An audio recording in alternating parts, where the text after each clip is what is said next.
உரைப்பது திரு வீரன் பஞ்சபூதங்களும் பணிந்திடும் சீலன் நெஞ்சில் ராமனை நிறுத்திய தூதன் பஞ்சம் அடைந்தோரை கரணியை காத்திட நெஞ்சும் பலம் கொண்டு விரைவாய் தோன்றிடுவான்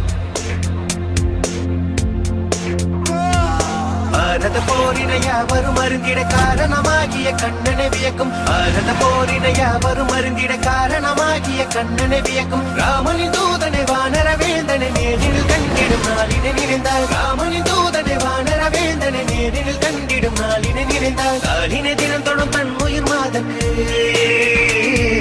நாளினை தினம் தொடும் தன் உயிர் மாதக்கு வானர பேரனை வார்த்தையில் விளக்கிய கிருஷ்ணா கிருஷ்ணா